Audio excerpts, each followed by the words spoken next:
नमस्कार दोस्तों, कैसे हैं आप सभी। मेरी वॉइस क्लियर है आप लोगों को।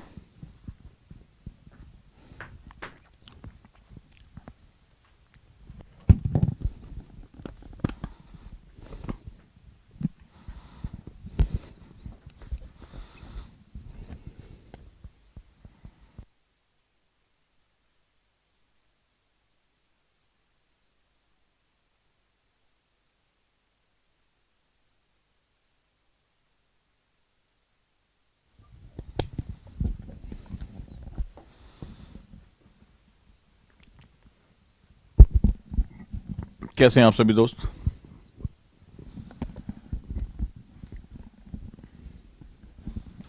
Welcome to the class.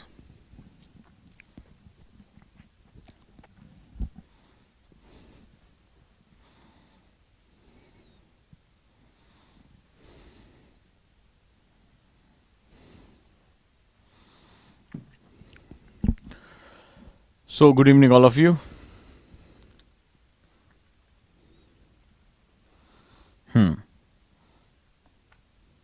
M I audible. So चलिए शुरू करते हैं आज की क्लास। और जैसा कि आप लोग जान रहे हैं, मैं आप सभी का स्वागत करता हूं आज के कॉन्सेप्टर बैच में। और कॉन्सेप्टर बैच जानते ही आप, इसको मैं डायरेक्टर्स बैच बोलता हूं। और किसी भी बैच की एक्चुअली में जो शुरुआत की जाती है वो होती है सिलेबस को समझने से। सभी टॉपर्स एक बात आपसे हमेशा कहते हैं कि सिलेबस पे अपनी कमांड रखिए, सिलेबस को बहुत गहराई से समझिए। सिलेबस के साथ साथ प्रीवियस ईयर पेपर और उनके साथ साथ जो है न्यूज़पेपर के साथ उसको लिंक करने की आदत देखिए। इसके बाद आंसर राइटिंग, जो सबसे महत्वपूर्ण आपको जो आर्ट सीखनी है। अगर आप यूपीएससी में टॉप रैंक में जाना चाहते हैं, अगर आप कम प्रयास में या पहले प्रयास में यूपीएससी को क्रैक करना चाहते हैं, तो उसके कुछ बेसिक फंडामेंटल्स होते हैं। उन बेसिक फंडामेंटल्स में ये भी एक बड़ा इंपॉर्टेंट फंडामेंटल है, ये जो मैंने आपसे 4 स्टेप बताए।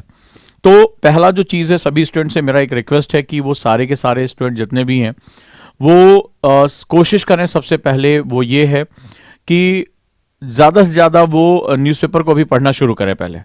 राइट। दूसरा क्वेश्चन आता है न्यूज़पेपर में क्या पढ़ें। तो न्यूज़पेपर में क्या पढ़ें, इसका जवाब हमें कौन देता है? हमें सिलेबस एनालिसिस देता है। जब सिलेबस पे आपकी समझ हो जाती है तो चीज़ें आसान हो जाती हैं। अब जैसे मैंने इससे पहले की क्लास में जो बच्चे जुड़े थे, जो इससे पहले की क्लास में, राइट, वो बेसिकली जो सबसे इंपॉर्टेंट सेगमेंट होता है वो बहुत इंपॉर्टेंट ये है, जहां पर आपके अभी मैं कमेंट देख रहा था इसमें क्या क्या सेगमेंट्स हैं। तो सबसे इंपॉर्टेंट सेगमेंट ये कि जब आप सिलेबस एनालिसिस करते हैं तो आपको न्यूज़पेपर पढ़ना आसान हो जाता है। जैसे फॉर एग्जांपल, लास्ट क्लास में मैंने भारत के स्वतंत्रता आंदोलन में जो व्यक्तित्व का योगदान है उसके बारे में बताया था। आज किसी ने न्यूज़पेपर पढ़ा? आज प्रधानमंत्री का जो स्टेटमेंट कल उन्होंने दिया, आज उसके बारे में आया। कितने लोगों ने ईमानदारी से बताइए, जिसमें एक बात कही कि इतिहास में बहुत से महापुरुषों के बारे में, जो हमारे ऐसे फ्रीडम फाइटर्स थे, उनके बारे में, उनके योगदान को भुला दिया गया और देश अपनी गलतियों का सुधार कर रहा है। ये प्राइम मिनिस्टर ने स्टेटमेंट दिया कि बहुत से ऐसे अनसंग हीरोज थे। लास्ट हमने क्लास में ये डिस्कस किया था। आज प्राइम मिनिस्टर ने उसके बारे में डिस्कस किया है कि बहुत से ऐसे हीरोज हैं जिनके बारे में आज बात की। कितने कितने लोगों ने पढ़ा, मुझे ईमानदारी से बताइए। क्योंकि ये श्रृंखला है, हम सीख रहे हैं। ये कोई ऐसा कोई सेमिनार नहीं है जहां पर मैं आपसे कोई बात कहूं और कोई जो है वो सेगमेंट के बारे में डील करूं। Not like that. तो यहां पर जो है वो सबसे इंपॉर्टेंट सेगमेंट हमारा यही काम करता है। कितने लोगों ने पढ़ा? मेरे साथ आप न्यूज़पेपर पढ़ना सीखिए। न्यूज़पेपर आपकी सबसे बड़ी ताकत है। राइट। अब जैसे किसी ने पूछा न्यूज़पेपर में क्या पढ़ना होता है, बार बार यही समझा रहा हूं, जब सिलेबस आप सीख जाओगे न्यूज़पेपर आपका दोस्त बन जाएगा। कितने लोगों ने आज ईमानदारी से, मेरे जितने भी ओजांकियंस हैं, जो नए स्टूडेंट हैं, उन्होंने कितने लोगों ने ये पढ़ा आज? हाँ, तरुण ने बताया कि सर आज फ्रंट पेज की न्यूज है। शाबाश। आज आप देख रहे हैं कि कैसे आपने सिलेबस एनालिसिस के साथ साथ न्यूज़पेपर में आपकी जो इंपॉर्टेंस है वो बढ़ती चली जा रही है। अभी और भी देखिएगा, जैसे जैसे सिलेबस मेरा डिस्कशन आगे बढ़ेगा, आपको न्यूज़पेपर की समस्या हमेशा के लिए खत्म कर दूंगा।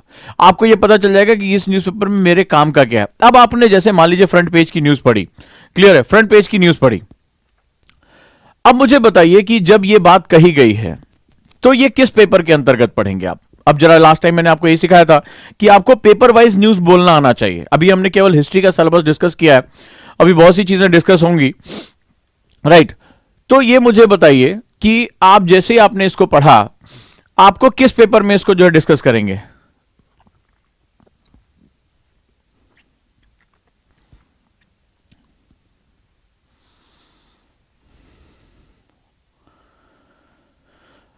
ज्योति सिंह ने लिखा है कि ओजांग सर पढ़ाते पहले हैं, छपता बाद में। हमने 3 दिन पहले हमने डिस्कशन किया था, प्रधानमंत्री तो भी बोला आज छपा है, राइट, हम लोगों ने पहले डिस्कशन कर लिया था। शाबाश, देखिए पूरी क्लास कितने अच्छे से जवाब दे रही है। हम लोग सीखने की प्रक्रिया में हैं। मैंने ये क्लासेस हालांकि सिर्फ ओजांकियंस के लिए है जो हमारे कॉन्सेप्टर के स्टूडेंट हैं, लेकिन ये क्लासेस चूंकि सिलेबस एनालिसिस एक बड़ा इंपॉर्टेंट पार्ट होता है, तो मेरी ये कोशिश है कि आप सभी बच्चे जो भी अपने आप से पढ़ाई कर रहे हैं, जिनको 4 बड़ी गंभीर समस्याएं, सर क्या पढ़ें, सर बुक में से क्या पढ़ना होता है, सर न्यूज़पेपर कैसे पढ़ना है, आंसर राइटिंग कैसे करनी है, इन सभी समस्याओं का समाधान सिलेबस, जैसे कोई ये कि तैयारी कैसे शुरू करनी है, फर्स्ट अटेम्प्ट में कैसे निकालना है। शाबाश, सभी लोगों ने बहुत अच्छा जवाब दिया। अब हम आगे चलते हैं और आज इसके आगे के सिलेबस के साथ साथ हम ये देखते हैं कि सिलेबस से यूपीएससी क्वेश्चन कैसे पूछता है। और इस बार के सिलेबस से अच्छा और कुछ नहीं है। इस बार का अगर हम मेंस का पेपर देख लेंगे तो आपको बहुत कुछ आइडिया हो जाएगा। शाबाश, महक ने भी बहुत अच्छा जवाब दिया, गुड, बहुत बढ़िया। चलिए अब हम अपने सेगमेंट में आते हैं। अच्छा, अभी आपने देखा, जरा कुछ खास बात ध्यान से समझिएगा, अभी आपने देखा कि रशिया और अमेरिका के बीच में एक कंट्री को लेकर एक कॉन्फ्लिक्ट चल रहा है, बहुत ज्यादा कॉन्फ्लिक्ट चल रहा है। उसमें ब्रिटेन भी इन्वॉल्व हो गया, खासतौर पे जो वेस्टर्न ब्लॉक है वो पूरी तरह से उसमें आ गया है। मुझे बताओगे किस कंट्री को लेकर रशिया और अमेरिका के बीच में इस समय एक रसल टसल चल रही है काफी ज्यादा, पुतिन और बाइडेन के बीच में? हाँ जी,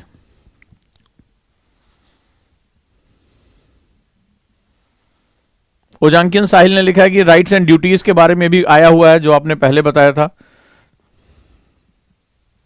गुड, शाबाश, यही खास बात होती है, सिलेबस समझने के बाद आपको चीजें समझना बहुत आसान हो जाता है।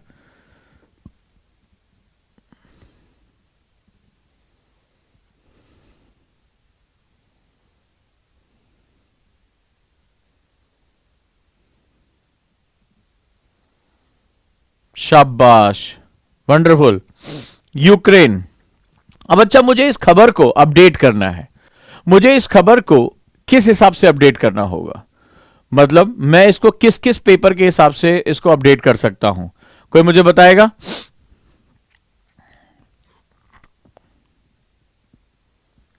बहुत टिपिकल है ये, ठीक है, ये बड़ा इंपॉर्टेंट है। कौन मुझे बताएगा कि मैं इस यूक्रेन की खबर को या उस ब्लॉक में जहां पर ये कंट्री है इसको किस पेपर के हिसाब से हम अपडेट करेंगे? नेहा ने जवाब दिया है, अस्मिता ने जवाब दिया है, निष्ठा ने भी जवाब दिया, गुड।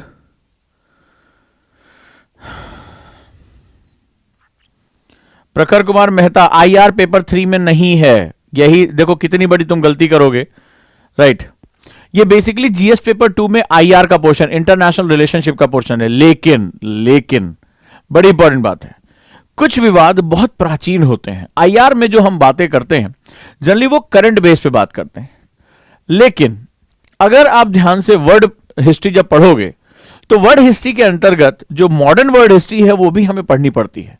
यानी कुछ विवाद, जैसे कोल्ड वॉर एरा के समय के विवाद जो हैं, जो विभाजन को लेकर विवाद हैं, जो पूंजीवाद मैंने यहां पढ़ा है ना, देखो खासतौर पे अमेरिका कौन है, अमेरिका पूंजीवादी देश है, और रशिया कौन है, वो समाजवादी है, यानी कि वो एक कैपिटलिस्ट और एक सोशलिस्ट कंट्री है। देखो ध्यान से, बहुत डेप्थ है जो हमारी जो है सिलेबस में, हमारे सिलेबस में एक बड़ा एक लैंग्वेज बहुत चेंज करती है। कई लोग ने बताया कि हाँ सर ये जीएस पेपर 2 का पार्ट है, आईआर का पार्ट है, लेकिन अगर तुम्हें अपने कॉम्पिटिटर के आगे एक लाइन जाना है तो आपको एक बात और ध्यान रखनी पड़ेगी। जब आप ध्यान से सिलेबस को देखोगे ध्यान से, तो तुम्हें क्या दिखाई पड़ेगा? तुम्हें साम्यवाद, पूंजीवाद, समाजवाद दिखाई पड़ रही है यहां पे बोर्ड में आपको, राइट। अगर ध्यान से देखेंगे तो कम्युनिज्म, कैपिटलिज्म एंड सोशलिज्म दिखाई पड़ रहा है। अब ये जो विवाद तुम देखोगे इसमें 2 कंट्रीज इन्वॉल्व हैं। अमेरिका जो कि पूंजीवाद का क्या कहा जाता है, लीडर माना जाता है, वो कैपिटलिज्म का लीडर माना जाता है। रशिया जो कि सोशलिज्म का लीडर माना जाता है। अब जरा ध्यान से इस बात को देखो और बहुत इंपॉर्टेंट समझ के देखो कि अगर मुझे इनकी फिलॉसफिकल, भाई मान लीजिए क्वेश्चन में सिर्फ ये तो नहीं पूछेगा विवाद क्या है, उसके पीछे वो तुमसे स्टैटिक पार्ट भी पूछेगा। भाई डायनामिक हो गया कि भाई यूक्रेन को लेकर विवाद चल रहा है, ठीक है, इस ब्लॉक में हमारा विवाद चल रहा है, लेकिन वो विवाद कोई आज का तो नहीं है, ये विवाद बहुत पुराना है, इससे पहले भी इस तरह की बात जो है उठी थी, इस रस्साकसी ज्यादा उड़ गई थी।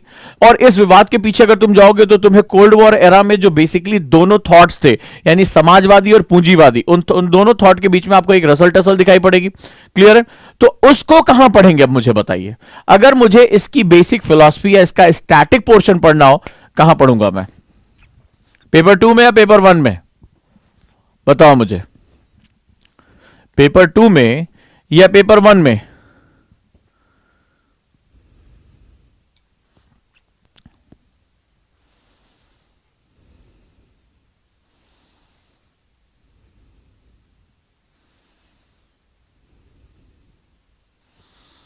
शाबाश, अब डेप्थ समझ में आई। अब समझ में आया कि सिलेबस कितना इंपॉर्टेंट होता है। बिना सिलेबस की लैंग्वेज जाने कोई भी स्टूडेंट कभी भी यूपीएससी के अंदर नहीं जा सकता। कल एक स्टूडेंट ने मुझे किसी आईएएस ऑफिसर के साथ चैट अपनी भेजी, इंस्टाग्राम पे या फेसबुक पे शायद उसने चैट की थी, और वहां उसने यही बात की थी। वहां उन्होंने कहा very good, keep going, syllabus is very important. उस बच्चे ने मुझे जो है स्क्रीनशॉट भेजा था, तो उसने किसी आईएएस ऑफिसर के साथ चैट किया था, बोला syllabus is mandatory, you must keep going, try to understand syllabus very clearly, कि आप सिलेबस को बहुत ध्यान से समझिए, ये यूपीएससी की तैयारी में एक मैंडेटरी पार्ट है। तो इस तरह से आप देखते हैं कि जब तक सिलेबस का हम विस्तार नहीं देखेंगे तब तक हमारा काम नहीं होगा। चलिए आगे हम देखते हैं। तो इससे पहले हमने देखा था स्वतंत्रता के पश्चात देश के अंदर एकीकरण और पुनर्गठन की प्रक्रिया, यानी हमने देखा था कि कंट्री के अंदर यूनिफिकेशन, इंटीग्रेशन क्या होता है। पिछली बार हमने जो क्वेश्चन डिस्कस किया था, हमने देखा था कि एक ही क्वेश्चन के अंदर पूरे सिलेबस को कैसे लपेटा था, और जहां पर ज्योग्राफी और कल्चरल डिफरेंसेस, इन दोनों को कैसे एक साथ जो है वो मैनेज किया था। राइट, यहां आपको समझ में आया कि किसी क्वेश्चन का एब्सोल्यूट जवाब नहीं होता। खासतौर पर जो नए बच्चे हैं, जो अभी कॉन्सेप्टर में आए हैं, वो बड़ी ध्यान से इस बात को समझें कि ये यूनिवर्सिटी का एग्जाम नहीं है। यहां पर आपसे ये नहीं पूछा जाएगा बताइए कि भारत में एकीकरण की प्रक्रिया क्या है, what is the process of unification of India, ना। इसने पूछा था कि जो प्रॉब्लम थी एडमिनिस्ट्रेटिव, और दूसरी प्रॉब्लम थी हमारी सोशियो कल्चरल यानी 3 एस्पेक्ट से, एक तो एडमिनिस्ट्रेटिव, दूसरा सोशियो, तीसरा कल्चरल। ये कह रहा था कि ये किस तरह से इन्वॉल्व है। तो आपने देखा कि क्वेश्चन में ट्विस्ट कितना ज्यादा आता है। आपको जिसे कहते हैं डिसिप्लिनरी अप्रोच के साथ आपको पढ़ाई करनी है, आपको बहुआयामी होकर पढ़ाई करना है, यही इसकी सबसे खास बात है। अब हम बात करते हैं कि विश्व के इतिहास में 18वीं सदी की घटनाएं तथा यथा औद्योगिक क्रांति, विश्व युद्ध, राष्ट्रीय सीमाओं का पुनर्सीमांकन, उपनिवेशवाद की समाप्ति यानी colonisation, the end of colonisation, राजनीतिक दर्शन जैसे साम्यवाद, पूंजीवाद, समाजवाद आदि शामिल होंगे। इनके रूप और समाज पर उनका प्रभाव, यानी history of the world which will include events from the 18th century, जहां पर हमने सबसे पहला काम किया था इंडस्ट्रियल रिवोल्यूशन। अब इंडस्ट्रियल रिवोल्यूशन, कई बार बच्चे सोचते हैं कि बस क्या हुआ, कोयले की खोज हो गई, जेम्स बॉन्ड ने इंजन का आविष्कार कर दिया और धीरे धीरे क्या हुआ, ये चीजें आ गई। नहीं, इसके बहुत दूरगामी परिणाम है। आपको पता होगा कि जब आप एनवायरमेंट एंड इकोलॉजी पढ़ते हैं तो ये जो 18वीं शताब्दी में हुआ था, आज की डेट में भी अभी आपने देखा ग्लोबल वार्मिंग पे ही तमाम जो है आर्टिकल आए हुए हैं। आप देखेंगे बार बार इंडस्ट्रियल रिवोल्यूशन से पहले का टेम्परेचर, बार बार हम कहते हैं कि हमें उस समय के टेम्परेचर, जो पृथ्वी में कार्बन डाइऑक्साइड थी, हमें उस लेवल पे पहुंचना है। बार बार हम कहते हैं कि 2 डिग्री सेल्सियस नीचे लेकर आना है। हमने जो है वो इससे पहले पेरिस में भी किया, इसके बाद के भी हमारे जितने भी जो है वो समिट हुए ग्लासगो, वहां सब भी हमने किया। तो अब ऐसी कंडीशन में जो है ध्यान से समझना पड़ेगा कि हर प्रॉब्लम के पीछे बहुत से आयाम जुड़े होते हैं। इंडस्ट्रियल रिवोल्यूशन वो सेगमेंट था जहां पर मनुष्य, यानी कि मैंने आपको पहले बताया कि जो मस्कुलर पावर थी वो मशीन पावर में कन्वर्ट हो गई, यानी हमें मशीनों की ताकत मिल गई, और मनुष्य ने जितना भी इकोसिस्टम है, चाहे वो नेचुरल इकोसिस्टम हो, चाहे किसी भी तरह का इकोसिस्टम हो, हमने सबको ओवर पावर कर दिया। हमने सबके ऊपर अपना एक, जिसे कहते हैं कि अपनी शक्ति स्थापित कर दी थी। इसके बाद मनुष्य कभी भी लौट कर नहीं देखा, और उसने फिर उसके बाद पूरे संसार के जितने रिसोर्सेज हैं उनको इतना जबरदस्त एक्सप्लॉइट किया, क्या हवा, क्या पानी, क्या मिट्टी, क्या वन, सब कुछ इसके कंट्रोल में आ गया और ओवर एक्सप्लॉइटेशन की नौबत आ गई। नतीजा रहा कि अगला 250-300 साल जो हमारा समय बीता, उसके अंदर पृथ्वी की त्राहिमाम हो गई, और आज हमारी स्थिति हो गई है कि हम पृथ्वी को बचाने के लिए सम्मेलन कर रहे हैं। जलवायु परिवर्तन का प्रभाव हमारे ऊपर स्पष्ट दिखाई पड़ रहा है, और बहुत से निगेटिव कॉन्सिक्वेंसेज आए। नेचर ने जिसको बनाने में करोड़ों साल लगाए, मनुष्य ने उसको मात्र 300-350 सालों के अंदर निपटाकर खत्म कर दिया। तो ये बेसिकली ये कोई छोटा मोटा पॉइंट नहीं है। इंडस्ट्रियल रिवोल्यूशन एक ऐसा पॉइंट है जो हमारे सभी पेपर के साथ जाकर जोड़ता है। यही इंडस्ट्रियल रिवोल्यूशन था जिसने आगे चलकर पूंजीवाद, एक एक इकोनॉमिक सिस्टम को जन्म दिया। जीएस पेपर 3 में जाते हो तो एक ऐसे इकोनॉमिक सिस्टम को जन्म दिया जहां प्रोडक्शन यानी ज्यादा से ज्यादा उत्पादन हमारा मुख्य लक्ष्य हो गया। आज पूरी दुनिया की प्रॉब्लम, जब मैं इकोनॉमी पढ़ाता भी हूं तो एक बहुत छोटी सी बात उसमें कहता हूं कि जो वेस्टर्न मॉडल है, जो पश्चिमी देशों का एक मॉडल है, उपभोग आधारित अर्थव्यवस्था है, यानी कंजप्शन बेस्ड इकोनॉमी। जितना ज्यादा कंज्यूम करोगे उतना ज्यादा तुम प्रोग्रेसिव होगे। ये कंजप्शन में जो है, जब एक क्वेश्चन आता है कितना कंज्यूम करोगे भाई, अर्थ के पास कितना है, कितना पानी, कितनी हवा, कितनी मिट्टी, कितने पेड़ पौधे, कहां तक कंज्यूम करोगे? लिमिट टू ग्रोथ कहीं तो होनी चाहिए तुम्हारी। तो आज अगर एनवायरमेंटल क्राइसिस हो रही है, आज हमें जलवायु परिवर्तन के संकट का सामना करना पड़ रहा है, तो उसके पीछे यही जो कंजप्शन बेस्ड इकोनॉमी है वो यही आता है। लेकिन ये कंजप्शन बेस्ड इकोनॉमी आई कहां से? वो यहां से आई। तो ये बहुत डेप्थ का टॉपिक है, ये थिंकिंग का टॉपिक है, आपको बहुत गहराई में ले जाकर सोचने के लिए मजबूर करने का टॉपिक है। और आपको पता चलेगा पेपर 1, पेपर 2, पेपर 3 और इवन तो पेपर 4, ये चारों से रिलेटेड है।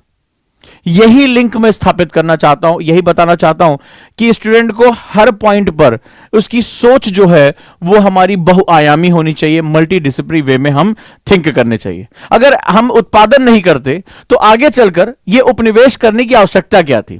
हमें कॉलोनीज क्यों अंग्रेजों को बनानी थी? क्यों इन्होंने भारत को, अफ्रीका को गुलाम बनाया? क्यों? क्योंकि जब प्रोडक्शन आप ज्यादा करने लगे तो आपको बाजार चाहिए था। आप यू नीड मार्केट, सामान बेचोगे कहां मेरे भैया? कहां जाकर बेचोगे? तो भैया, और साथ ही साथ सामान बनाने के लिए आई नीड रॉ मटेरियल। तो रॉ मटेरियल कहां से आएगा? छोटा सा है ब्रिटेन, कोई बहुत बड़ा भी नहीं है। तो बाजार के लिए भैया तभी हो सकता है ना बाजार, जब मेरे हिसाब से चले। तो इंडियन तो खुद अपने लिए प्रोडक्शन कर रहे थे अंग्रेजों के आने से पहले। हम पूरी दुनिया के वर्ल्ड मार्केट में हम 70.5% हमारी तूती बोलती थी, जीडीपी में 17.5% थे। तो कैसे सारा लड़ाई वड़ाई प्लासी व्लासी करके और फिर धीरे धीरे जो है डॉक्ट्राइन ऑफ लैब्स में कैप्चर करके फाइनली ठिकाने करके पूरी मार्केट उन्होंने कब्जा कर ली। और मार्केट में क्या था? वो अपना सारा सामान हमें बेचते थे। हमारा धीरे धीरे सारा जो इंटरनल इंडस्ट्री थी वो खत्म कर दिया ना, हम अपने लिए कुछ बना ही नहीं सकते थे। हम सिर्फ उनके लिए, चाहे नील का उत्पादन कर रहे हो, चाहे हम जो है वो कपास का उत्पादन कर रहे हो, जो भी प्रोडक्शन कर रहे थे, कच्चा माल केवल उनको बेचते थे और उनसे बना बनाया माल खरीदते थे। तो ये पूरा खेल बाजार का है। लेकिन बाजार आता कहां से? जब प्रोडक्शन सरप्लस होगा तभी तो आएगा बाजार। और प्रोडक्शन सरप्लस कब होता है? जब इंडस्ट्रियलाइजेशन रिवोल्यूशन होता है। रिवोल्यूशन का मतलब बहुत ही कम टाइम स्पैन में बहुत ढेर सारा चेंज जब हो जाता है, उसको रिवोल्यूशन कहते हैं। बहुत ही कम समय में पूरी टेक्नोलॉजी, पूरा काम करने का तरीका, पूरा जो है सोशियो इकोनॉमिक कल्चर, ये सब कुछ चेंज हो जाता है। That is known as revolution. तो हर शब्द के अंदर एक शब्द छुपा हुआ है। यही यूपीएससी की सबसे खास बात है। इसको ध्यान से सुनिए, समझिए और इसी को हम लोग बार बार डिस्कस करते रहेंगे। चलिए अब जरा देखते हैं कि क्या इसके बारे में, ये हमारा लास्ट पॉइंट है, क्या इसके बारे में कोई क्वेश्चन इस बार आया है? लेट्स सी, देख लेते हैं, क्या पता कुछ हो।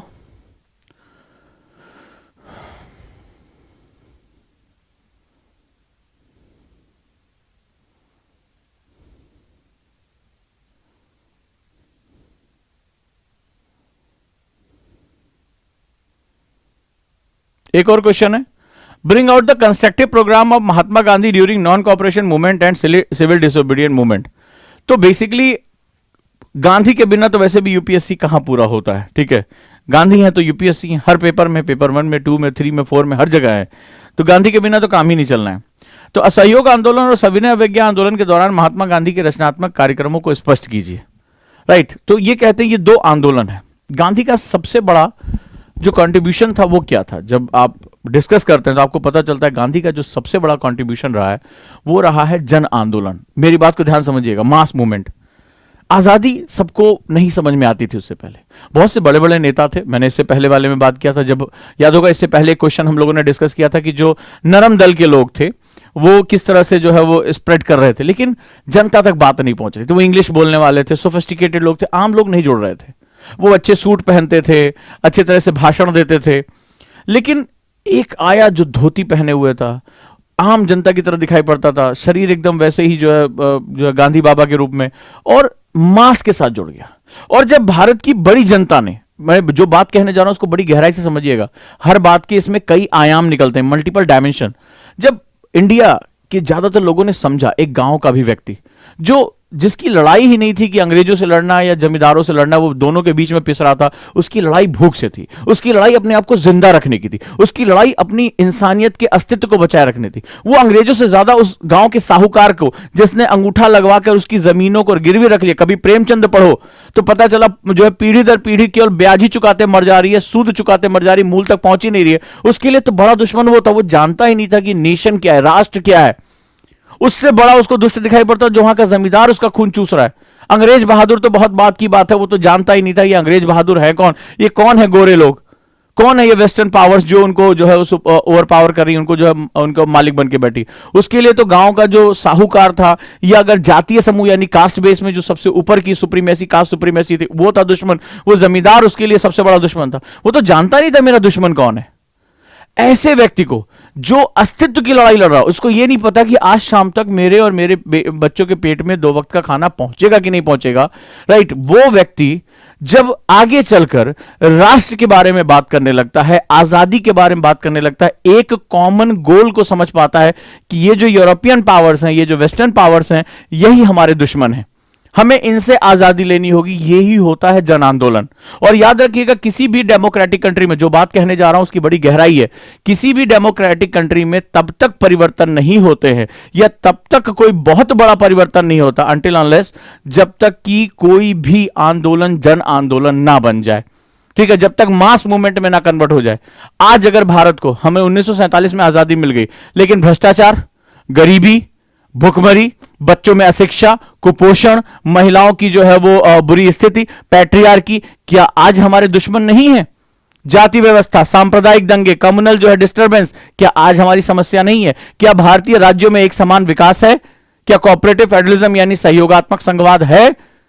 राज्य कई बार जो है अपनी जो है वो देश, अपनी जो रीजनल पॉलिटिक्स को आगे ले जाने के लिए हद दर्जे तक चले जाते हैं। आज के न्यूज़पेपर में आया कि भाई एक पर्टिकुलर स्टेट है, वहां पर वो जो है पाकिस्तान के प्रधानमंत्री ने उसको मिनिस्टर बनाने के लिए लॉबिंग की थी। तो जिसको हम एनिमी लाइक जो है देखते हैं, वो लॉबिंग क्यों कर रहा है, that is also a case. So thing is कि जब तक आज भारत में, ऐसा नहीं कि हमने पॉलिटिकल आजादी हासिल कर ली तो हमें सब कुछ मिल गया ना। अगर तुम्हें क्या लग रहा है कि भारत की सरकार या कम जो संसाधन वो भारत की गरीबी को नष्ट कर देगी, क्या आज हमारे सारे बच्चों को शिक्षा केवल सरकार दे पाएगी? तो हम 76 ईयर्स में क्यों नहीं दे पाए, राइट। क्या हमारी महिलाओं को जो है आज भी उतनी सुरक्षा और काम करने का उतना अवसर है? आप खुद ही देख लीजिए। तो क्या करना होगा? क्या आज भी जो है, अगर आपने देखा होगा सरकार का एक बहुत सफल प्रोग्राम हो रहा है, और उसमें जो है कि वो टॉयलेट बनाना, ओपन डिफिकेशन यानी खुले में शौच का विरोध करना, और आप तब हुआ, यही गांधी का सहारा लिया गया स्वच्छ भारत अभियान में, और वहां के अंतर्गत इसको एक अभियान यानी मास मूवमेंट का दर्जा दिया गया। बड़े बड़े जो है एक्टर्स, बड़े बड़े सेलिब्रिटी को इसमें लेकर आया गया, ताकि जनता में इसके बारे में जागरूकता आए, लोग बात करें कि सफाई हमारे जीवन का एक बड़ा हिस्सा है। और सिंबल किसका लिया गया? कि गांधी का ही सिंबल लिया गया। यहां तक कि काशी विश्वनाथ कॉरिडोर में भी बार बार गांधी को कोट किया गया कि जब वहां आए, उन्होंने यहां की गंदगी देखकर वो परेशान हुए। उनका कहना था जहां स्वच्छता है वहीं ईश्वर है। ठीक है, तो ये एक बहुत इंपॉर्टेंट कॉन्सेप्ट होता है। गांधी ने जो हमें दिया वो मास मूवमेंट दिया, सबसे महत्वपूर्ण। और मास मूवमेंट हमें, जब हम इतिहास पढ़ते हैं तो कई बार स्टूडेंट इसलिए सोचकर पढ़ता है कि इतिहास के कुछ फैक्ट्स पढ़ने, जैसे दोनों आंदोलन के बारे में पढ़ लिया, क्या है कि भैया असहयोग आंदोलन क्या और सविनय अवज्ञा आंदोलन क्या है। लेकिन यहां पर जो क्वेश्चन है वो देखो क्या कह रहा है। कह रहा है महात्मा गांधी के रचनात्मक कार्य। What is the meaning of constructive work? Constructive work का मतलब होता है लोगों को जोड़कर रखना। आंदोलन ऊर्जा डिमांड करती है। धीरे धीरे जब आप आंदोलन के अंदर होते हैं तो धीरे धीरे ऊर्जा नष्ट होने लगती है, आंदोलन चितर बितर हो जाता है। आपने अभी हाल में किसान आंदोलन और तमाम आंदोलन देखे होंगे, हिंसक हो जाता है, अपने रास्ते से हट जाता है। ऐसी कंडीशन में लोगों के पास इतनी इनकम नहीं थी, सबसे बड़ी बात, कि वो लंबे समय तक आंदोलन कर सकें। ऐसे कंडीशन में अगर आपने देखा होगा, लोगों को कंस्ट्रक्टिव वर्क में लगाए रखना, लोगों को समाज के साथ जोड़ना। आंदोलन जब तक लोगों की जिंदगी को टच नहीं करेगा, आम लोगों की जिंदगी को टच नहीं करेगा, तब तक आंदोलन कभी भी एक ऊंचाई पर नहीं पहुंच सकता। यही गांधी ने हमें बताया। और आज भी अगर हमें अपने देश की बहुत सी प्रॉब्लम का सॉल्यूशन करना है, मेरी बात को ध्यान से समझिएगा, तो यह सिर्फ सरकारों के बस में नहीं है। अगर हम सभी जागरूक हो जाए किसी एक कॉज को लेकर, एक कॉज ले ले कि हमें जितने भी गरीब बच्चे हैं, छोटे बच्चे हैं, गांव के बच्चे, उन्हें पढ़ाना है, और अगर हम वहां श्रमदान भी शुरू कर दे, बहुत से गवर्नमेंट टीचर्स हैं, गवर्नमेंट ऑफिसर्स रिटायर हो गए, उसके बाद वो अपनी जो है शांति से जिंदगी जी रहे हैं, अगर हम यही कोशिश कर लें कि घंटे या 2 घंटे उन बच्चों को पढ़ाना है, उन बच्चों को लाइफ में चेंज लेकर आना है, हम इसको जन आंदोलन का रूप दे दें, कुछ ही वर्षों के अंदर देखेंगे कि भारत के अंदर एक बहुत बड़ा परिवर्तन होता है और बहुत ढेर सारे बच्चों को उच्च शिक्षा मिल जाएगी। या बच्चियों को पढ़ाने के लेकर, उनकी हेल्थ को लेकर, हाइजीन को लेकर अगर हम किसी भी मुद्दे पर एक जन आंदोलन क्रिएट करने में सफलता पा जाते हैं, तो अचानक से लोगों की एनर्जी उस कॉज को अचीव करने, उस कारण को, उस लक्ष्य को पाने में लग जाती है, और जिसका नतीजा होता है कि बहुत ही कम टाइम में देश जो होता है वो क्या होता है, मल्टीपल फोल्ड्स में वो सक्सेस को अचीव कर लेता है। ये सबसे बहुत जो है वो महत्वपूर्ण बात है। क्लियर है? तो ये जो है वो क्वेश्चन आपको समझ में आया। नेक्स्ट मूव ऑन करते हैं। क्या देखते हैं इस बार कोई क्वेश्चन ऐसा है?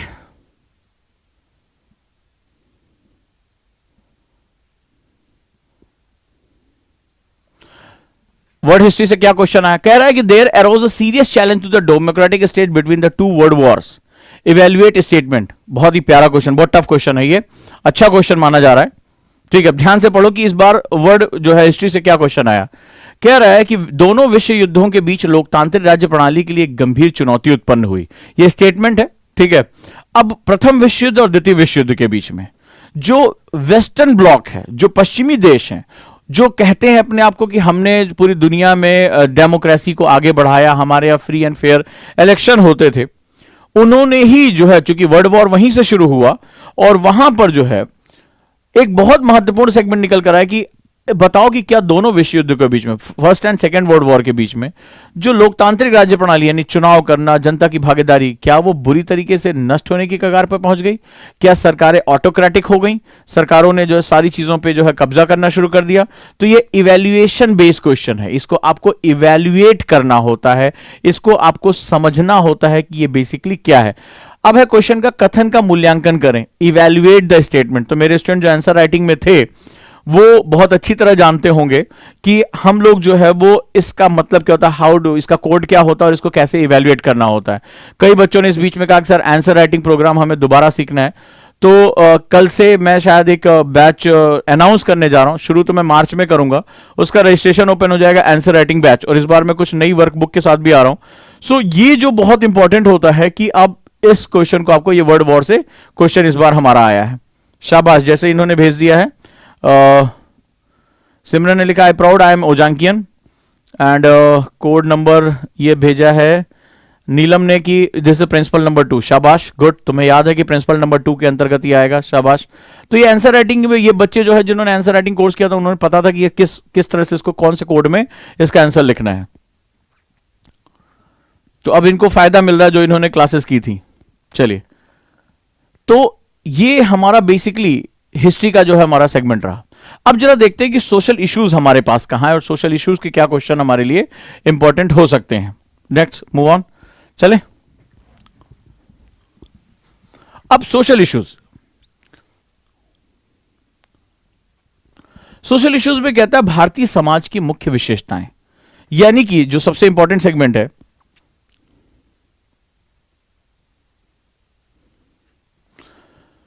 भारतीय समाज की मुख्य विषय है, यानी कि silent feature of Indian society. Silent feature of Indian society, Indian society कैसी है, अपने अपने समाज को कैसा देखा है, समाज आपकी नजर में क्या है। बहुत ही यहां से जो है मेरा मानना है कि हर स्टूडेंट को यह पार्ट ध्यान से पढ़ना चाहिए, हर स्टूडेंट को, चाहे अभी वो कॉन्सेप्टर में हो, चाहे वो फाउंडेशन में हो, क्योंकि सोसाइटी नीड प्रोड्यूस करती है। आखिर आप कौन है?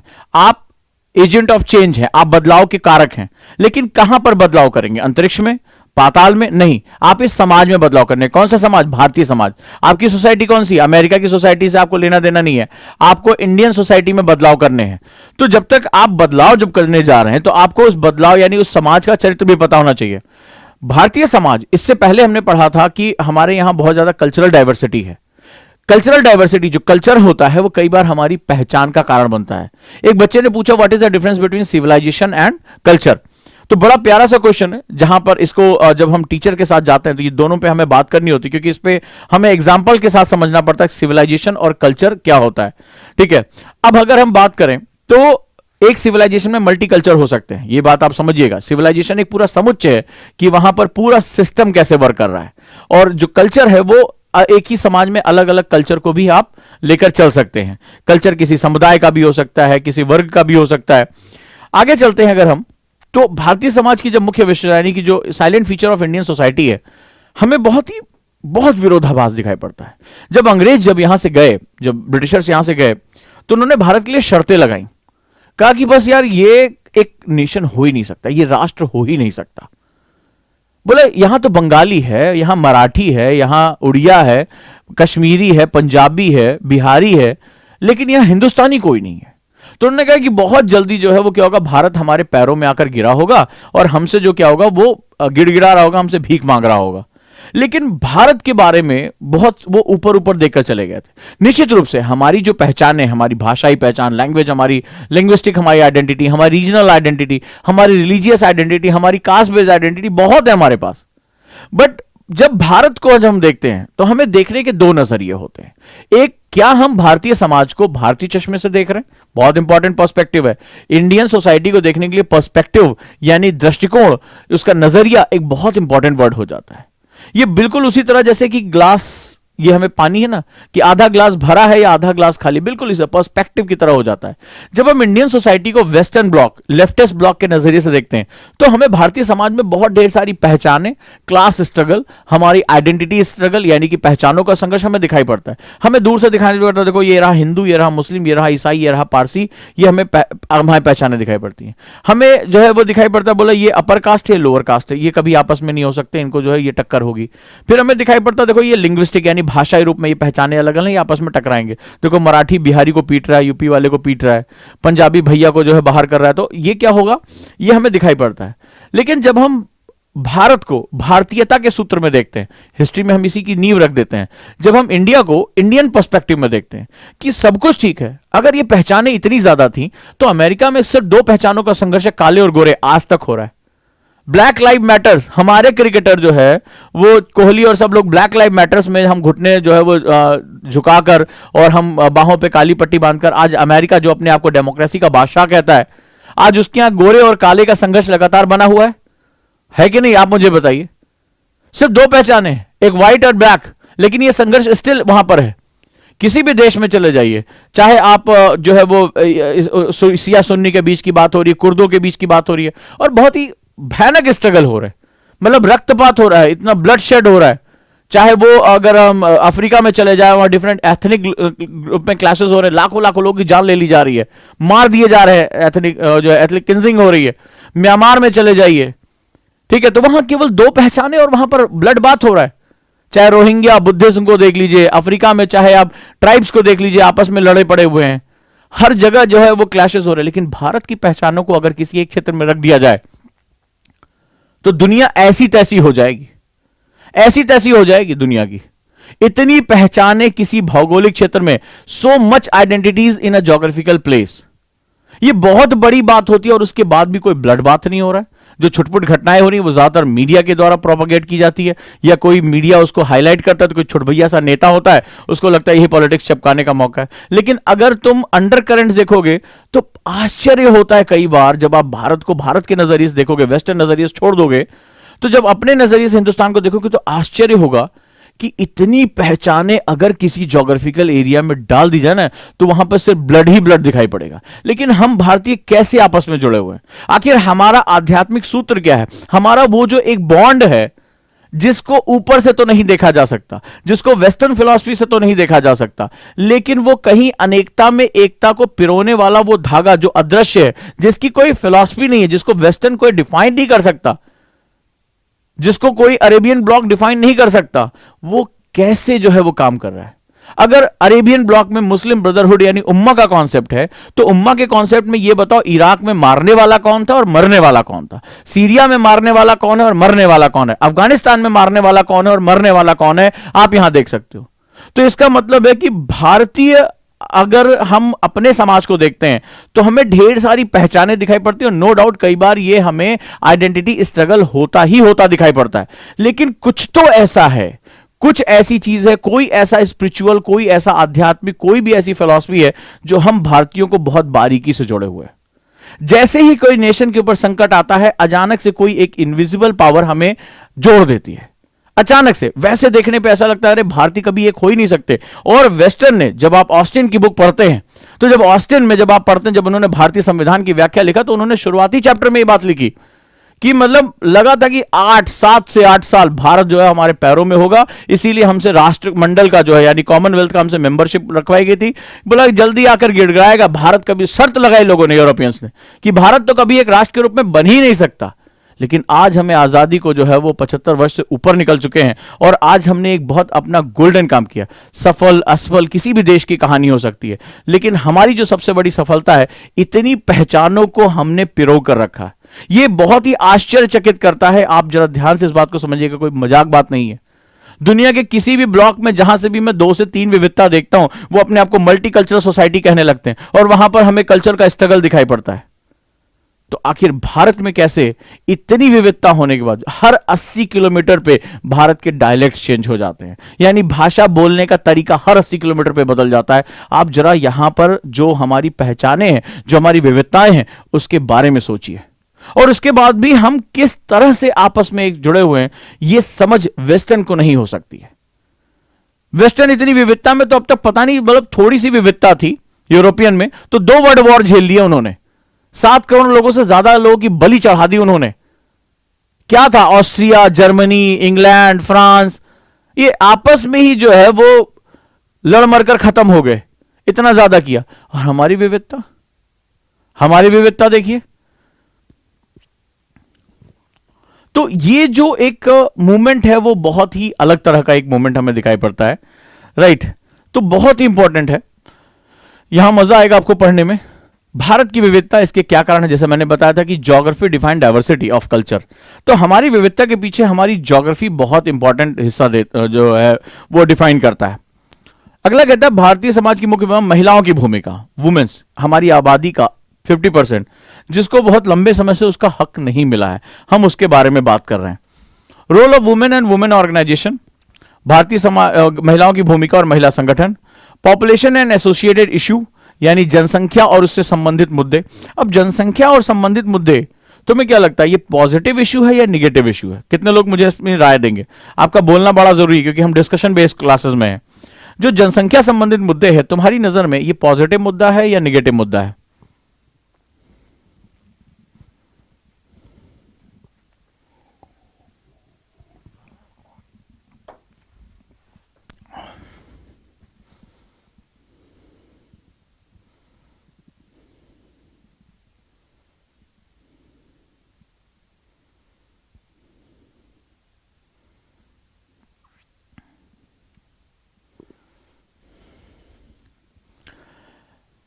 हाँ, इन्वॉल्व हो, जितने नए बच्चे, ये तो समझ में, जनसंख्या मतलब ढेर सारे लोगों की संख्या, ये पॉजिटिव मुद्दा है या नेगेटिव मुद्दा है? कई लोगों ने अपने आप को ऑप्टिमिस्टिक दिखाते इसको पॉजिटिव मुद्दा बोला। एक क्वेश्चन आया था, ऐसे भी आया था, जनसंख्या गरीबी का कारण है या गरीबी जनसंख्या का? यानी कि population is the cause of poverty और poverty is the cause of population. ठीक है, नहीं हो तो लिख लो इसको, जनसंख्या गरीबी का कारण है, अत्यधिक जनसंख्या गरीबी का कारण है, या गरीबी जनसंख्या का कारण है, राइट। तो यानी कहने का मतलब है कि जब ज्यादा पॉपुलेशन, आज हमारे पास सबसे बड़ी समस्या क्या है, भारत को अगर मूल रूप से देखोगे तो बहुत अधिक संसाधन है। अभी मैं कहीं पढ़ रहा था कि एक जाने माने फिलोसफर ने लिखा है कि भारत क्या है। उसने कहा कि एक अमीर देश जहां के लोग गरीब हैं, एक अमीर देश जहां के लोग गरीब हैं। यह भारत के बारे में एक जर्मन फिलोसफर ने यह बोला है। तो आखिर ऐसा क्या चीज है कि हमें इतनी जो है वो समस्याओं का सामना करना पड़ता है? आज हमारे पास किसी भी इकोनॉमी में जब आओगे तो वहां शुरुआत होती है कि हमारे संसाधन सीमित है, हमारी आवश्यकताएं अनंत, our needs are infinite but our resources are limited. सवाल है कि जनसंख्या बढ़ती चली जाएगी। आज तुम अंदाजा लगाओ, एक कैलकुलेशन करके देखो, आज भारत की जनसंख्या 30-35 करोड़ होती है, 40 करोड़ भी होती, तो आज पर कैपिटा कितनी सड़कें होती, कितने मकान होते, कितना अनाज होता, कितनी जमीनें होती, सबके पास सब कुछ होता। लेकिन इतना कुछ संसाधन पैदा करने के बावजूद आज ये बढ़ती हुई जनसंख्या सारे संसाधनों को नलीफाई कर देती है, कुछ पर कैपिटा इनकम नहीं मिलती। और जानते हो ये बहुत बड़ी समस्या को जन्म देता है। जन्म यह देता है, याद रखिएगा एक बहुत इंपॉर्टेंट बात है, जिस देश में संसाधनों के लिए स्ट्रगल हो, रिसोर्सेस के लिए स्ट्रगल हो, उस देश में कभी भी तुम भ्रष्टाचार नहीं मिटा सकते। जब संसाधन उपलब्ध होते हैं और जब संसाधनों को हासिल करने के लिए दौड़ होती है तो वहां भ्रष्टाचार अपने आप आ जाता है। तुम लाख कोशिश कर लो, ठीक है, लेकिन जब मुझे संसाधन नहीं मिलेंगे, यानी जैसे मान लो वैक्सीन ही है, जब वैक्सीन शुरुआत में आई थी तो लोग ज्यादा थे, वैक्सीन की उपलब्धता कम थी। जरा ध्यान से इस कहानी को, जो तुम्हारे समय की कहानी है, तो तुमने क्या देखा, तो लोग वैक्सीन लगवाने के लिए पैसे दे रहे थे। आपने देखा होगा भ्रष्टाचार के केसेस आए थे, लोग जो है बैकडोर से पैसे लेकर सरकारी अस्पतालों में ही वैक्सीन दे रहे थे। शुरुआत में प्राइवेट हॉस्पिटल्स को अलाउ नहीं किया गया था, जब 2020 के एंड में जब वैक्सीन आई और 2021 के एंड में शुरुआत में, तो क्या हुआ था, आपने देखा था पीछे से पैसा लेकर वैक्सीन, हाँ या ना मुझे बताओ। लेकिन क्या हुआ, क्योंकि संसाधन, वैक्सीन क्या था, एक रिसोर्स था, वैक्सीन कम थी यानी रिसोर्स कम था, और उसको लगवाने वाला, उसके जो नीडी लोग थे वो ज्यादा थे।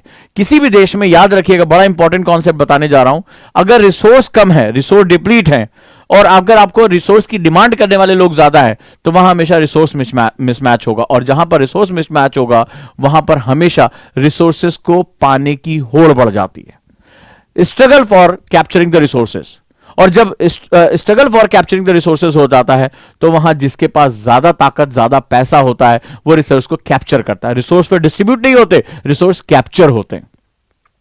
फिर क्या हुआ, फिर सरकार ने प्राइवेट हॉस्पिटल्स को भी अनुमति दी, नंबर जो वैक्सीन है उनके जो है प्रोडक्शन बढ़ाया, जो बाहर हम भेज रहे थे रोका। धीरे धीरे धीरे धीरे क्या हुआ, जब इजीली वैक्सीन मिलने लगी तो ये मारा पीटी कम हो गई। आप देखिए इस एग्जाम्पल से आपको समझ में आया, आपको इस महत्वपूर्ण, क्योंकि ये भी कंटेम्प्रोरी आपके सामने हुआ होगा, जरूरी नहीं इसके लिए आईएएस की तैयारी करोगे तभी पता होगा, ये आपने भी महसूस किया होगा। तो आपने देखा कि जब हमारे पास जब एक्सेसिव रिसोर्सेज आ गए, जब हमने वैक्सीन ज्यादा बनानी शुरू की, हमने प्रोडक्शन ज्यादा, हमारे और ज्यादा हमने लाइसेंस प्राप्त कर लिए, हमने जो है वो क्या किया, हमने रॉ मटेरियल इकट्ठा कर लिया। जब वो अबेंडेंट बनने लगा, अब कोई नहीं, अब कोई उसके लिए मारा पीटी नहीं कर रहा, कोई जो है वो घूस नहीं दे रहा है। बट शुरुआत में क्या था, शुरुआत में ये दिक्कत थी। तो जहां जहां, चाहे वो सिलेंडर हो, चाहे वो मकान मिलना हो, चाहे वो सरकारी कोई सुविधा हो, किसी भी चीज के लिए, अनाज हो, जमीन हो, नौकरी हो, जहां रिसोर्सेस कम हैं और उनको पाने वाले ज्यादा, वहां हमेशा रिसोर्सेस पे कैप्चरिंग बढ़ती है। अब दो तरीके तुम्हारे पास, या तो रिसोर्सेस को तुम बढ़ा लो, जैसे भारत सरकार ने क्या किया, ढेर सारा वैक्सीन का प्रोडक्शन बढ़ाना शुरू किया, और दूसरा, कई रिसोर्सेज ऐसे होते हैं इसको बहुत ज्यादा नहीं, जमीनें कहां तक बढ़ाओगे तुम, अंडरग्राउंड वाटर कितना बढ़ा लोगे, ऐसा तो नहीं जाके सरकार रात में फूंक के आएगी तो पानी बढ़ जाएगा, ये नेचुरल प्रक्रिया है, बहुत ज्यादा होने लगी। तो जमीन कहां से, तो क्या होगा, आपको दूसरा तरीका होगा कि आप अपनी पॉपुलेशन को हमेशा ऑप्टिमाइज करके रखो, और पॉपुलेशन को सीमित करके रखो, यानी अनुकूलतम, जितनी जरूरत हो उतनी ही पॉपुलेशन आपके पास होनी चाहिए। या तो रिसोर्स आप क्या करो, बढ़ा दो, और या तो जनसंख्या को सीमित करके। और अगर आप बहुत लंबे समय तक सस्टेन करना चाहते हो, आपको दोनों काम करने पड़ेंगे, जैसे चाइना ने किया, अपने रिसोर्सेस को भी बढ़ाया, अपनी इकोनॉमिक ग्रोथ को खूब बढ़ाया, और अपनी जनसंख्या में भी वन चाइल्ड पॉलिसी लेकर आया कि हमें जनसंख्या को अनुकूलतम करके रखना है, जनसंख्या को बेवजह नहीं बढ़ने देना है। और जब उसने ऐसा किया तो क्या हुआ, आज चाइना वो देश है जिसने बहुत कम समय में अपनी सबसे ज्यादा गरीब आबादी को बाहर निकाला है। और इसने दोनों काम किए, उसने पता था कि एक राष्ट्र, खासतौर पर विकासशील राष्ट्र जो डेवलपिंग कंट्री है, वो अपने रिसोर्सेज को इनफाइनाइट वे में नहीं बढ़ा सकता। आप थोड़े लोग किसान गए और रात में जो है आके पैर से धक्का दिया, खेत जो है वो 1-1 हेक्टेयर दोनों तरफ से बढ़ गया, ऐसा नहीं होगा। जमीनें कम होती चली जाएंगी और जमीनें सिकुड़ रही हैं, आपको भी पता होगा, जितने खेत थे आपके सामने वहां मकान बन गए होंगे देखते देखते। पानी लगातार क्या होगा, अभी आप ही जब छोटे होंगे तो आप ही के यहां जो 40 फीट 50 फीट पे बोरिंग होती होगी, आज अगर आप में से कोई किसान होगा या आप में से कोई अगर गांव देहात में रहा होगा, पता होगा अब तक 30-40 फीट पानी नीचे चला गया होगा, आपने दोबारा बोरिंग करा के पानी नीचे और डलवाया होगा। इसका मतलब पानी डिप्लीट हो रहा है ना, पानी कम हो रहा है, आपके जीवन की बात है। आप लोगों में से कई लोगों ने देखा होगा,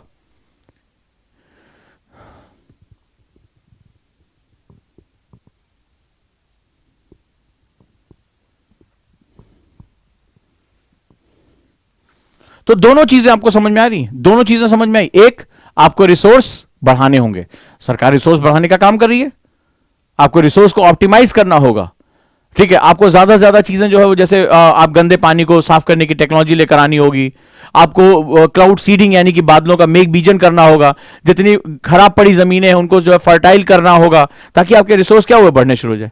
लेकिन कब तक रिसोर्स बढ़ाओगे, कहां तक, एक समय तो जाकर आप रुकोगे, थकोगे, वहीं पर सबसे महत्वपूर्ण है क्लियर है? तो ये दोनों चीजें समझ में आ रही। तो जो पॉपुलेशन है वो पॉजिटिव भी है और निगेटिव भी है। आपको दोनों एस्पेक्ट्स यहां समझने। यूपीएससी कुछ नहीं कह रहा है, उसने छोड़ दिया, कह रहा है कि population and the related issue. बड़ा बड़ा बहुत ही मासूम बच्चा बन जाता है, बोला जनसंख्या और संबंधित मुद्दे। अब संबंधित मुद्दे अगर तुम्हें क्रैक नहीं करके मैं दूंगा, टीचर तुम्हें नहीं समझाएगा बेटा ये संबंधित मुद्दे, ये जो छोटा छोटा लिखा है ना, इसी के अंदर सारी कहानी कह के चला गया। जनसंख्या में संबंधित मुद्दे छोटा सा लिख दिया और तुम्हें लग रहा है जनसंख्या में संबंधित मुद्दे हो गया। इतना बड़ा पेंडोरा बॉक्स, इतनी पॉलिसीज इसके साथ इन्वॉल्व हैं, इतने प्रोग्राम और जो है स्ट्रक्चर्स इसके साथ इन्वॉल्व है, इतनी फिलॉसफीज इसके साथ इन्वॉल्व है। हमारी सारी समस्याओं की जड़ यहीं बैठी हुई है। समस्याओं की जड़ आज तुमसे बहुत बहुत गंभीर मुद्दे मैंने डिस्कस किए, संसाधन डिस्कस किया, उसके बीच में अंतर, रिसोर्सेस कैप्चरिंग। तुम कहोगे दिल्ली राजधानी है, मैं आप कभी कालकाजी चले जाओ, कभी भी सुबह चले जाना, वहां पे क्या होता है, पानी का एक टैंकर आता है।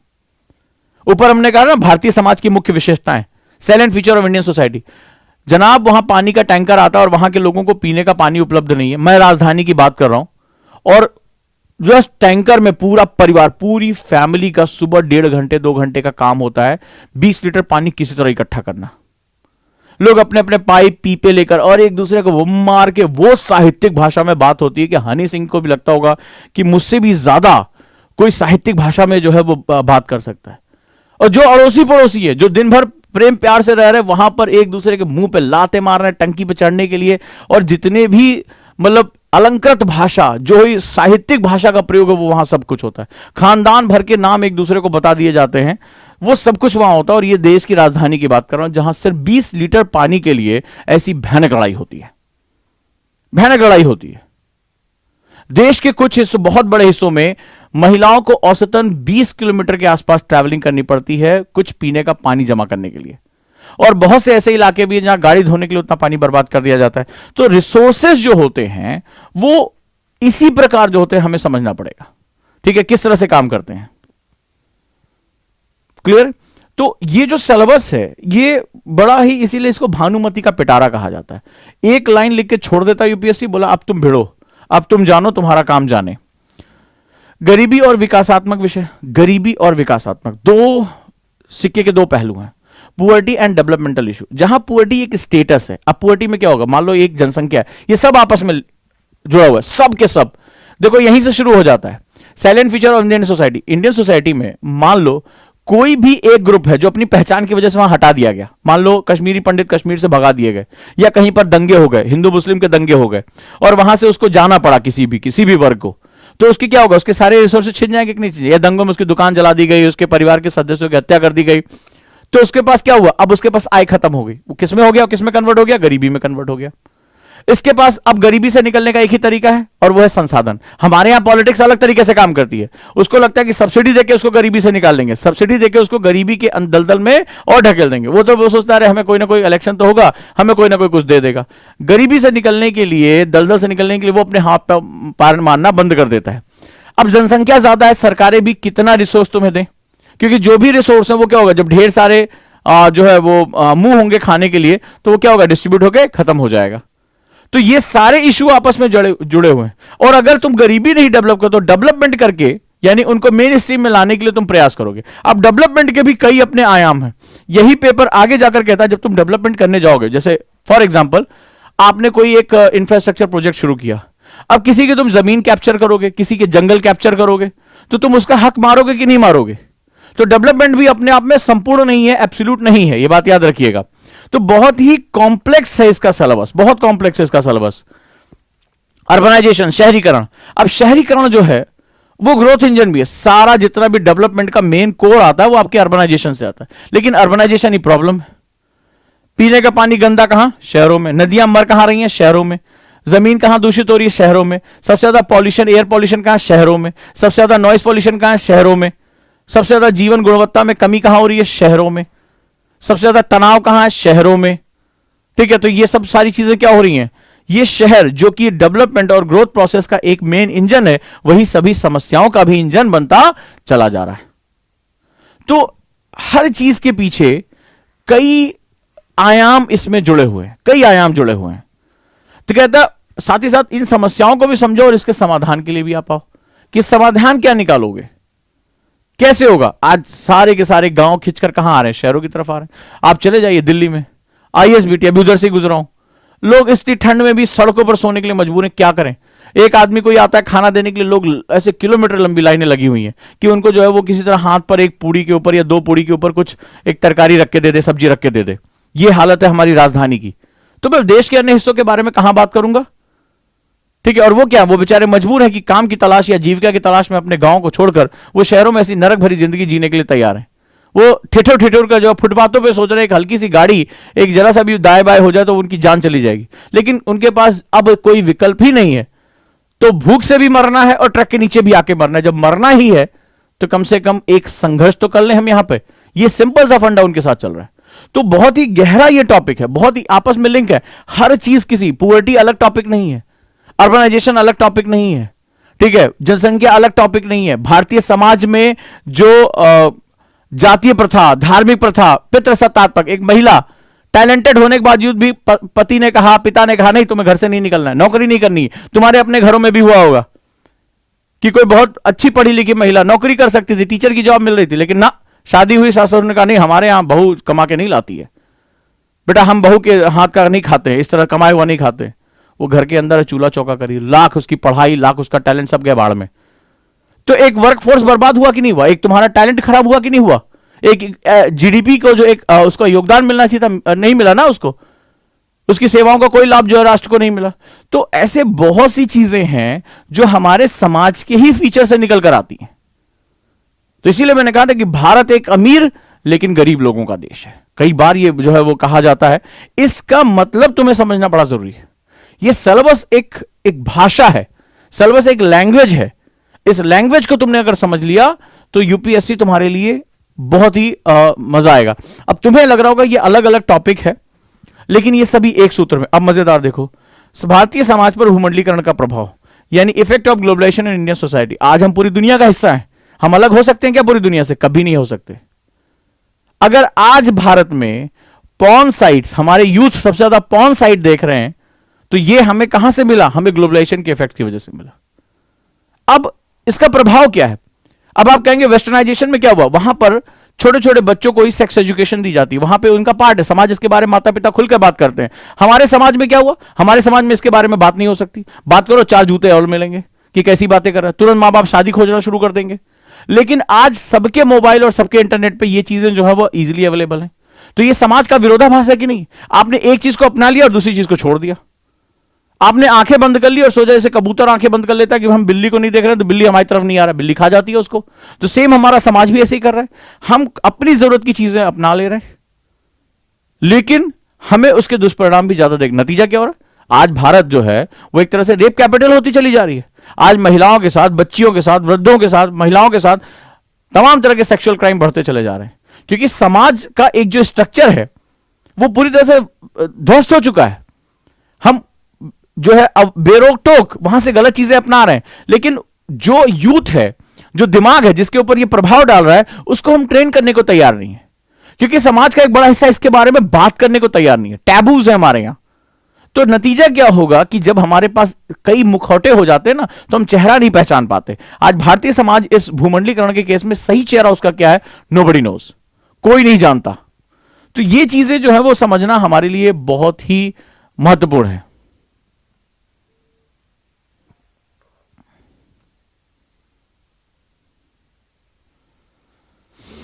तो उम्मीद करता हूं कि ये डिस्कशन आपको समझ में आया होगा और आपको ये भी समझ में आ रहा होगा कि सिलेबस की लैंग्वेज कितनी डेप्थ है। अब अगली क्लास में मैं आपसे इसके क्वेश्चन डिस्कस करूंगा कि इसके क्वेश्चन कितने ट्विस्टिंग आते हैं, और आपको ई बुक फिर से ओटीपी पे आ जाएगी। सोशल इश्यूज के कितने क्वेश्चन अभी तक यूपीएससी में आए हैं, ये सोशल आपको ये बुकलेट जो है ओटीपी पे ई बुक फॉर्मेट में, पीडीएफ फॉर्मेट में आपको कल मिल जाएगी। तो इस सिलेबस को फिर से ध्यान से समझें, जो मैंने बातें कही उसको लिंक करें, ठीक है। ये बहुत ही इंटरलिंकिंग प्रोसेस है। आपने एक चीज तो देख लिया होगा, मैंने क्वेश्चन के माध्यम से आपको जब दिखाया कि क्वेश्चन इंटरडिसिप्लिनरी अप्रोच के साथ है, मल्टी डायमेंशनल अप्रोच के साथ है। जो यूपीएससी चाहता है वो ये चाहता है कि एक ही क्वेश्चन में आप कितने अलग अलग विचारों को जोड़ सकते हो। जिसको ये जोड़ने की कला आ गई, जिसने अलग अलग थॉट्स को लिंक करना सीख लिया, यूपीएससी कहता है बाहें फैलाए, come to the LBSNAA, LBSNAA आ जाओ।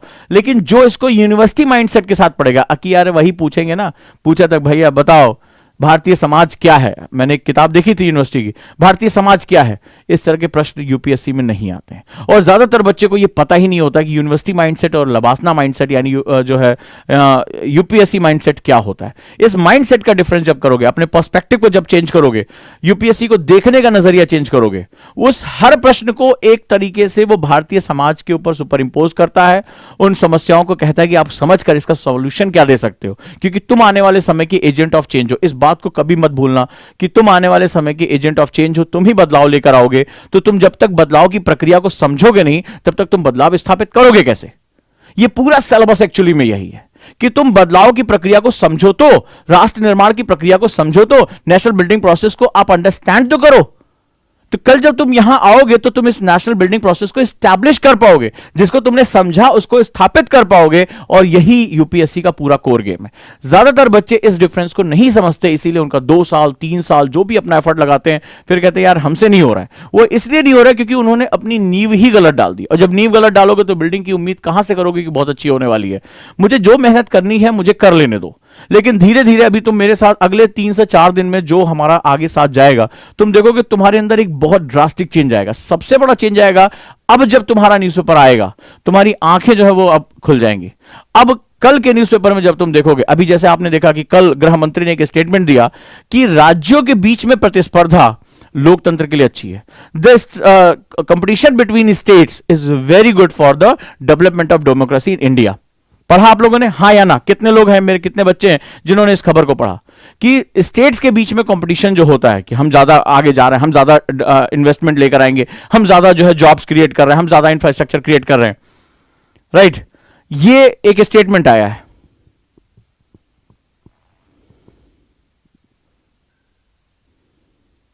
कितने लोगों ने पढ़ा? अंजनी ने लिखा हाँ सर हमने पढ़ा, आर्यन ने भी लिखा, तानिया ने भी लिखा। जो नए बच्चे वो भी ध्यान से इसको पढ़ें, ध्यान से भी समझें इसको। इसको बोलते हैं कॉम्पिटेटिव फेडरलिज्म, यानी प्रतियोगात्मक संघवाद। माना जाता है कि आधुनिक भारत तभी विकसित होगा जब इसके राज्य विकसित होंगे, क्योंकि हम क्या है, हम फेडरल स्टेट हैं, हम राज्यों का संघ है। हमें पॉलिटी में पढ़ा जाता है कि भारत राज्यों का संघ है, फेडरेशन ऑफ स्टेट्स है। तो जब स्टेट्स डेवलप होंगे तो ही तो देश डेवलप होगा। देश क्या है? देश कोई ऐसी इकाई तो है नहीं। अब जब बिहार के लोग ही वहीं पर नौकरी पाने लगेंगे, पर कैपिटा इनकम बढ़ेगी, उनको मेट्रो मिलेगी, अच्छी सड़कें मिलेगी, तो उनको महाराष्ट्र जाने की जरूरत क्या है? उनको दिल्ली जाने की जरूरत क्या है? वहीं उनका रोजगार मिल रहा है। जब झारखंड के लोगों को भी वही, वहां के जो आदिवासी लोग हैं उनको भी जो है वो अर्बन एमिनिटीज मिलेगी, हॉस्पिटल एमिनिटीज मिलेगी, एजुकेशन एमिनिटीज मिलेगी, तो फिर उनकी लाइफ में एक चेंज आएगा कि नहीं आएगा? एक पॉजिटिव चेंज हमें दिखाई पड़ेगा। सो ये अब जो हम डिस्कशन कर रहे हैं, धीरे धीरे न्यूज़पेपर के साथ तुम्हारा एक कनेक्टिविटी होगा। ऐसा नहीं कह रहा हूं कि हर क्लास में एक ही दिन में आप जो इसके मास्टर हो जाओगे, but it's a process. But आपको विश्वास के साथ, पूरे धैर्य के साथ 2 साल मेरे साथ कॉन्सेप्टर बैच में लगे रहना है, ठीक है? और आप जानते हैं कि इसमें मैं पूरी आपकी पर्सनालिटी को चेंज करूंगा। और मैंने पहले कहा था पहले तोड़ूंगा फिर जोड़ूंगा। पहले मैं बहुत तोड़ता हूं, जितने तुम्हारे मिसकंसेप्शन है उसको सबको तोड़ के खत्म कर देता हूं, तब फिर अपना स्ट्रक्चर उस पर डेवलप करता हूं। और यहां प्री, मेंस, इंटरव्यू सब कुछ आपका कवर होता है, आप जानते हैं बहुत अच्छी तरीके से। और जो लोग अभी नहीं जुड़े वो कॉन्सेप्टर बैच के साथ जुड़ सकते हैं, एनसीईआरटी बैच के साथ जुड़ सकते हैं। अभी शाम को फिर 6:30 बजे एनसीईआरटी में मिलता हूं, आज एक नए डिबेट के साथ। और आज जो सोसाइटी कल्चर का एस्पेक्ट है वो मैं ज्योग्राफी के साथ कवर करूंगा, बड़ा मजा आएगा वहां पे समझने में आपको, राइट? तो चलिए मिलते हैं, राइट? और जल्दी मैं अनाउंस करने वाला हूं आपसे नया आंसर राइटिंग का बैच। बहुत से बच्चों ने इस बीच मुझसे कहा कि सर हम आंसर राइटिंग डेवलप करना चाहते हैं, समझ में आ रहा है लेकिन लिख नहीं पा रहे हैं। और कई बच्चे जैसे जिन्होंने किया, अब उनको पता है कि ये प्रिंसिपल 2 है, प्रिंसिपल 1 है, प्रिंसिपल 20 है, 19 है, वो बड़े कोड में अब बात करते हैं। तो ये डिफरेंस क्यों है ये आपको भी समझना जरूरी है। तो जल्दी उसके भी मिलते हैं आप लोगों से। Thank you so much. जो और जानकारी है वो दिए गए नंबर पे है, आप जानकारी ले सकते हैं। रियाज रहीम सर आपको मेरे चैट मिल रहे हैं? बिल्कुल मिल रहे हैं मुझे, थैंक यू सो मच। जुड़े रहिए एनसीईआरटी बैच के साथ, कॉन्सेप्टर बैच के साथ, मेंस बैच के साथ, और अब तो प्री स्पेशल बैच भी शुरू हो चुका है। तो जिनको प्री देना है वो भी इसके साथ जुड़ सकते हैं, टेस्ट सीरीज जुड़ सकते हैं। ओजांग टेस्ट प्रैक्टिस की ऐप डाउनलोड कर लीजिए, ई बुक्स वहां पर अवेलेबल हैं, पढ़िए उसको। लगभग 3000 बच्चों ने डाउनलोड करके पढ़ाई की है उसकी। तो जुड़े रहिए, अच्छे से पढ़ाई करते रहिए। Thank you so much.